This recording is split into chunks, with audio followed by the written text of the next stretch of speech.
There are certain rules that one must abide by in order to successfully survive a horror movie. This is one of the greatest scenes in horror cinema history. A monologue so perfect, so hilariously real, that it ultimately elevated Scream to legendary status. Never, ever say, "I'll be right back," because you won't be back. I'm getting another beer. You want one? Yeah, sure. I'll be right back! A mid-career masterpiece from legendary filmmaker Wes Craven, Scream spawned several well-loved sequels that continue to thrive today. But outside of the box office, the legacy of Ghostface hides a terrible televised secret. Because deep inside the vaults of MTV, Scream was once the sloppy slasher show that delivered this not-so-memorable monologue. You can't do a slasher movie as a TV series. Think about it. Slasher movies burn bright and fast. TV needs to stretch things out. By the time the first body is found, it's only a matter of time before the bloodbath commences.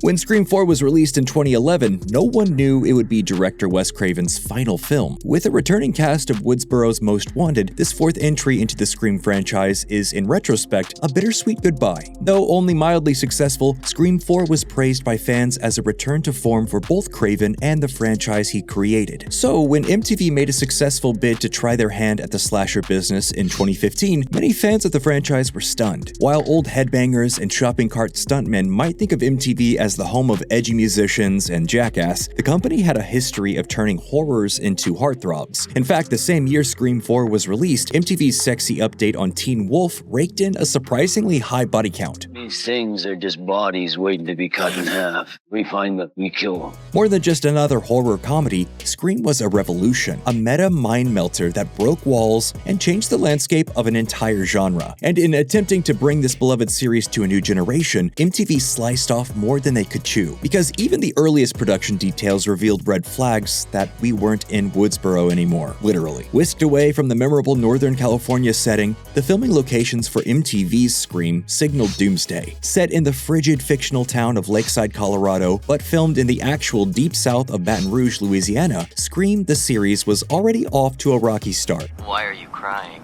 What? I hate to see you so sad. Are you watching me? It's what you want, right? When fans finally got a look at the new mask for their once favorite slasher, nobody was feeling the vibes. Straight off the reject pile for a Slipknot album cover, the Scream series mask even got the thumbs down directly from Wes Craven. Though he served as executive producer and originally approved of the new design, our founding father of slashers simply couldn't contain his disdain. In his last interview with The Hollywood Reporter, the Scream mastermind stated, sometimes you realize that something's not broken, so don't fix it. And as for his role on the MTV Scream series as a whole, Craven tellingly claimed, "I just put my name on it." Adding salt to the wound, legendary voice actor Roger L. Jackson announced he was not cast to deliver his morbidly funny lines as Ghostface. What do you want? To see what your insides look like. One thing was for certain, Scream without Ghostface is a serious issue. And once the series was released to an already skeptical audience, it was obvious that MTV had just put Scream's name on it, so to speak. Devoid of Sydney or even a random pop-in from Jay and Silent Bob, the Scream series distinguishes itself from the films in the worst ways. Focused on the lives and mortal wounds of a completely new high school, MTV's Scream strives for reboot but suffers the fate of failed nostalgia bait. And although the screenplay for the first Scream film satirized slashers with precision, this campy revamp sucks all of the fun out of dissecting the genre. Filled with cliched characters and soap opera dramatics, this pre-Riverdale rom-bomb is derivative and, worst of all, boring. Even those admittedly sloshy slasher kills and decent practical effects aren't enough to cover up this bloody mess. Where are you? What's happening? Who stabbed you? Where are you? Similar to the Scream themes in theory, the MTV series trades clever pop culture references for trendy takes on true crime podcasting and bullying scandals. In ditching humorous digs at the horror genre for topics of the moment, the Scream series only grows up dull as the years roll past it. And though our millennial final girl Emma Duval has those same quote-unquote dark ties to her town's past, the similarities basically stop there. You're a whore of a mother.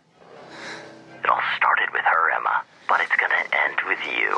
See you soon. Despite a serious slick guest director appearance from X and Pearl creator Ty West, the entire first season is a patently off-putting experience. Sadly, even West's inspired Halloween dance featuring the iconic Pulp Fiction boogie couldn't get Scream fans to take notice. And as the bad reviews piled up against the plucky teens and their embarrassingly unscary stalker, a great tragedy befell the franchise. The man who not once but twice reinvented the horror genre in Hollywood and scared the wits out of generations of moviegoers has died. Passing away shortly before the first season of Scream ended, an unexpected and terrible loss for horror fans and the film community at large, Scream fans wanted more than a campy teen dramedy, and their fallen director deserved better too. So when the Scream Season 1 finale made it clear this was nothing more than a horrific teen soap drama, the mask was finally off. Since Scream Season 2 was greenlit long before that truly stupid killer reveal, far fewer folks tuned in for another stay at Lakeside, Colorado, but with looser ties to the franchise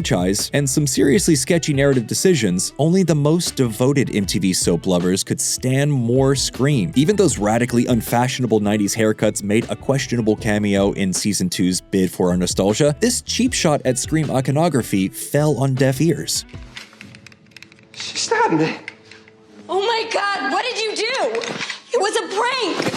What? When it came time for Scream Season 3, the team completely overhauled their approach. Moving over to MTV for Your Parents, aka VH1, the slasher series rebooted with a new cast, a new storyline, and a familiar US city. Opting out of poorly designed fake-outs, the Scream showrunners made use of their southern production by setting the events of Season 3 in Atlanta. But perhaps most promising for fans of the franchise was the return of Ghostface, and this time, it wasn't just in name. But I'm gonna find the seams, stick my knife in, and cut through your bone and meat until it scrapes against what matters most. Featuring the resurrection of both the iconic mask and voice of Roger L. Jackson, it seemed like the 2019 series was set to win back our knife-wielding hearts. But yet again, the veneer of excitement turned out to be a false flag. And in the end, Scream the series failed to live up to the Wes Craven mantle. Starring the remarkable talents of Keke Palmer and a truly weird take from rapper Tyga, this Queen Latifah-produced update sounds better on paper. Desperate to be its own thing in one moment and superficially clinging to the past in the next, this is the ultimate nothing burger of slashers. With just enough social commentary to fill the word count, but never actually saying anything, Season 3 strikes a terrible balance between modern trauma horror and fan service. But when it comes to the actual Ghostface content and kill counts, well, it's a pretty mixed bag.